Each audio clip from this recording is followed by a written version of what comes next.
Mos marrohet kur u bëra trajneri i Skënderbeut, sepse unë jam ndoshta mund të jem rast unikal.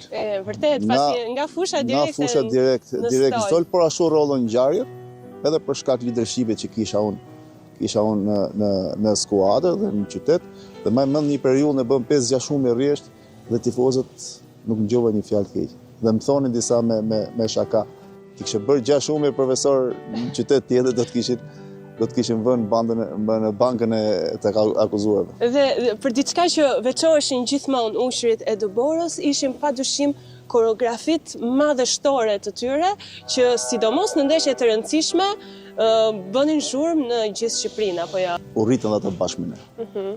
Dhe gjithmonë performanca atyre vinte rritje.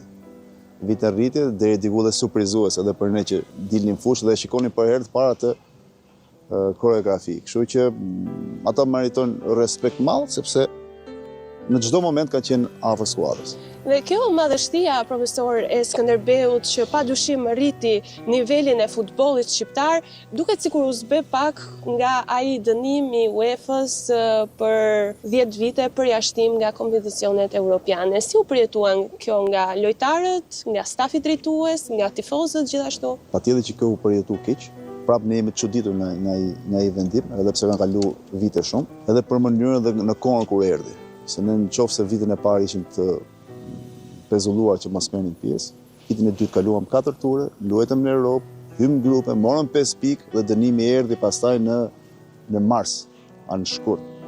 Edhe kjo patjetër që të lë shije të hidhur, sepse ishim aty. Morëm 5 pikë në grupe që deri në ndeshjen e fundit ishim skuadër që edhe mund të kalonin grupe dhe pastaj dënimi erdhi në mars dhe dënim që i ka shokuar gjithë, jo vetëm ne. A diskutoi kjo në domat e zhveshjes mes lojtarëve apo duke diçka ende e pamundur? Patjetër që diskutohet, por asnjëri nuk e besonte. Rasti juaj ka qenë unikal pasi ju nga fusha zgjodhët që tashmë karrierën ta bëni si trajner. Unë kam lënë sportin, s'kam bërë ceremoni. Dhe pikërisht sepse drejtori i Skënderbeut thonin që ne do të marrim pafajësinë do të luajmë prapë në Champions League.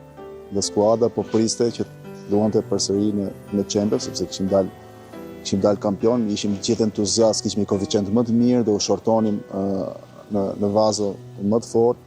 Dhe befas pastaj kur mbaroi dhe çështja e apelit që ne nuk mund të merrnim pjesë në Champions, aty skuadra sikur u shpërbë, iku trajneri që ishte Ilir Daja shkoi tek flamurtari, 2-3 lojtar lëvizën dhe pastaj në konsulta si do t'ja bëjmë këtë trajner do të marrim. Unë kisha detyrim që të rrija atje edhe pse ofertat për të luajtur futboll përsëri kisha në 2 skuadra, edhe pse relativisht jam i moshë që kisha mundësi të luaja prapë, ndjeja veten të luaja prapë, dhe mendosa që ta lej futbollin dhe kisha si obligim që në atë moment që më kërkonin me qenë të paktën drejtuar, edhe jo për shkak të cilësive të mia, sepse unë s'isha një trajner i mirëfillt që mund ndihmoja skuadrën, por shkak të figurës time, leadershipit që kam pas për të mbajtur edhe një pjesë të lojtarëve që ishin aty, mora atë detyrë që ishte shumë e vështirë, dhe aty pastaj filloi rrugtimi im si trajner, por nuk është se kam pas në kokë, unë jam tip që më pëlqejnë sfidat, pëlqejnë përgjegjësitë. Kulminoi me ndeshjen e parë që ne luanim për Superkup, i kisha fituar 2 herë